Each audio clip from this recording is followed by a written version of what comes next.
Hi all, welcome back to my channel. இன்றைக்கி ஒரு புது ரெசிபியோடு தான் வந்திருக்கேன்.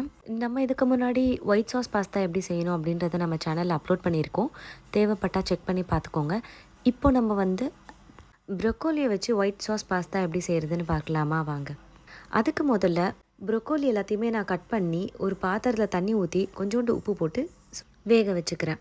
இதுக்கு கூடவே குட்டி குட்டியாக பைப் மாதிரி இருக்க பாஸ்தா நான் வாங்கியிருக்கேன். அதையும் நான் தண்ணியில் போட்டு கொஞ்சம் உப்பு போட்டு கொஞ்சோண்டு எண்ணெய் போட்டு வேக வச்சு எடுத்துக்கிறேன். ப்ரொக்கோலி ஒரு 50% வந்ததுக்கப்புறமா அது எல்லாத்தையுமே எடுத்து தனியாக ஒரு பவுலில் போட்டு வச்சுக்கிறேன்.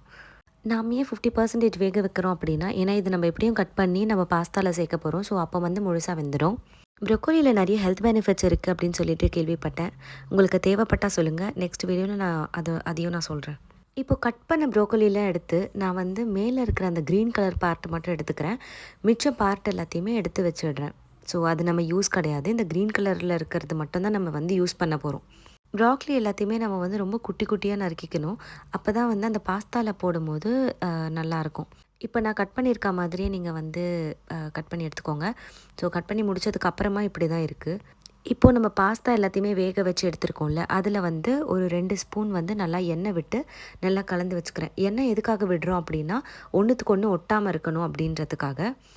பாஸ்தா பண்ணுறதுக்கு தேவையான பொருள் எல்லாத்தையுமே எடுத்து வச்சுக்கிறேன். ஸோ இப்போ நம்ம பாஸ்தா எப்படி செய்கிறதுன்னு பார்க்கலாம் வாங்க.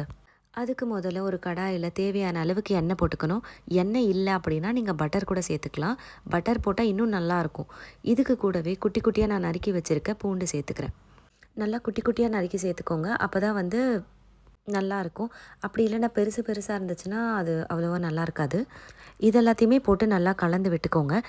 இதுக்கு கூடவே நான் 1/2 கப் மைதா எடுத்து சேர்த்துக்கிறேன்.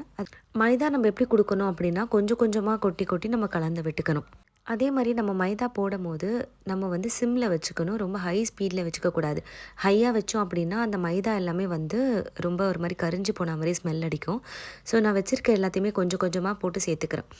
மைதா எல்லாமே நல்லா எண்ணெயில் வதங்கினதுக்கப்புறமா கொஞ்சம் கொஞ்சமாக அதில் நான் பால் சேர்த்து கலந்து விட்டுக்கிறேன். மறக்காமல் கலந்து விட்டுட்டே நீங்கள் வந்து பால் ஊற்றுங்க. அப்படி இல்லைன்னா அந்த குண்டு குண்டாக இருக்கிறது வந்து கரையவே கரையாது. இது கொஞ்சம் லென்த்தியான ப்ராசஸ் தான். ஏன்னா வந்து அந்த மைதா நம்ம போட்டிருக்கிறது எல்லாமே வந்து குண்டு குண்டாயிடும். ஸோ அது வந்து நம்ம கலந்துகிட்டே தான் இருக்கணும். அப்போ தான் அது வந்து ஸ்மூத் பேஸ்ட்டாக வரும். நீங்கள் இந்த மாதிரி வந்து ஒரு விஸ்க் மாதிரி வச்சு கலந்திங்கன்னா உங்களுக்கு ரொம்ப ஈஸியாக இருக்கும். நம்ம நார்மல் கரண்டியில் நம்ம வந்து கலந்தோம் அப்படின்னா கொஞ்சம் கஷ்டமாக இருக்கும். இதே இந்த மாதிரி விஸ்க் மாதிரி வச்சு கலந்திங்கன்னா உங்களுக்கு ரொம்ப ஈஸியாக இருக்கும். இதுக்கு கூடவே நான் மிச்சம் இருக்க பால் எல்லாத்தையுமே போட்டு நல்லா கலந்து விட்டதுக்கப்புறமா ஒரு 5 to 10 மினிட்ஸ் கலந்ததுக்கப்புறமா இந்த மாதிரி ஒரு ஸ்மூத்தாக வந்து சாஸ் வந்து ரெடி ஆகிடும். இதுக்கு கூடவே நான் வந்து சாஃப்ட் சீஸ் இது வந்து நான் கொஞ்சம் போட்டுக்கிறேன்.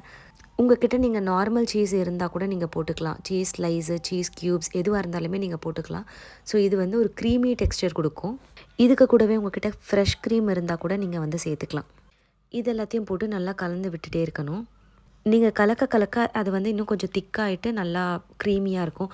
இதுக்கு கூடவே நான் வந்து மிக்ஸ்டு ஹர்ப் வச்சுருக்கேன். அதுக்கு கூடவே சில்லி ஃப்ளேக்ஸ் வச்சுருக்கேன். இது ரெண்டுத்தையுமே நான் வந்து போட்டுக்கிறேன். உங்களுக்கு சில்லி ஃப்ளேக்ஸ் வந்து பார்த்துக்கோங்க. உங்களுக்கு என்ன காரம் வேணுமோ அதுக்கேற்ற மாதிரி போட்டுக்கோங்க. இது எல்லாத்துக்கும் கூட தேவையான அளவு உப்பு போட்டுக்கோங்க. உப்பு போட்டு நல்லா கலந்து வச்சுருங்க. ஒயிட் சாஸ் பாஸ்தா செய்யும் போது நீங்கள் ஒன்று மட்டும் கரெக்டாக பார்த்துக்கோங்க. நீங்கள் வாங்குகிற பாஸ்தா வந்து ரொம்ப பெருசாக இருக்கக்கூடாது. நீங்கள் சின்னதாக வாங்கினீங்கன்னா டேஸ்ட் நல்லாயிருக்கும்.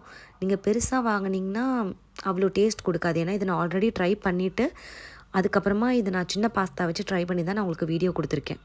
இப்போது நம்ம வெட்டி வச்சுருக்க அந்த ப்ரொக்கோலி எல்லாத்தையுமே எடுத்து சேர்த்து நல்லா கலந்து விட்டுக்கலாம். நீங்கள் ப்ரொக்கோலி போட்டதுக்கப்புறமாவே உங்களுக்கு தெரியும் ஒரு மாதிரி க்ரீன் கலரில் பாஸ்தா சாஸ் மாறிடும். அது ரொம்ப பார்க்க அழகாக இருக்கும். நிறைய பேர் நிறைய வீடியோஸில் எனக்கு நல்லா சப்போர்ட் பண்ணுறீங்க. ரொம்ப ரொம்ப தேங்க்ஸ் சப்போர்ட் பண்ணுறவங்களுக்குலாம். இன்னமும் நான் உங்களுக்கு நல்ல நல்ல வீடியோஸ்லாம் கொடுக்க ட்ரை பண்ணுறேன். அண்ட் உங்களுக்கு என்னென்ன வீடியோஸ் நீங்கள் எதிர்பார்க்குறீங்க உங்களுக்கு வேணும் அப்படின்றதையும் நீங்கள் கமெண்ட் பண்ணிங்கன்னா நான் அடுத்தடுத்த வீடியோ நான் வந்து அதை வச்சே போடுவேன். இப்போது கடைசியாக நம்ம பாஸ்தா எல்லாத்தையுமே சேர்த்துக்கலாம். பாஸ்தா எல்லாம் சேர்த்ததுக்கப்புறமா நல்லா கலந்து விட்டுக்கோங்க. அந்த சாஸில் வந்து ஃபுல்லாக அது கோட் ஆகணும். சிம்மில் ஒரு 2 to 3 மினிட்ஸ் வச்சுட்டு ஒரு பவுலில் எடுத்து சர்வ் பண்ணிவிடுங்க. சர்வ் பண்ணதுக்கப்புறமா மேலே வந்து கொஞ்சமாக உங்களுக்கு தேவையான அளவுக்கு இந்த ஹர்ப்ஸ், இந்த ஆரிகானோ, இந்த பேசில், ரோஸ்மெரி இந்த மாதிரிலாம் நிறைய இருக்கும் ஹர்ப்ஸ். ஸோ அது வேணும்னா நீங்கள் சேர்த்துக்கலாம். இதுக்கு கூடவே உங்களுக்கு எக்ஸ்ட்ரா சீஸ் வேணும் அப்படின்னா கூட நீங்கள் எக்ஸ்ட்ரா சீஸ் சேர்த்துக்கலாம். ஆனால் நீங்கள் போடும்போது நல்லா நோட் பண்ணுங்கள், சீஸ் வந்து சால்ட்டடாக இல்லை அன்சால்ட்டடான்னு.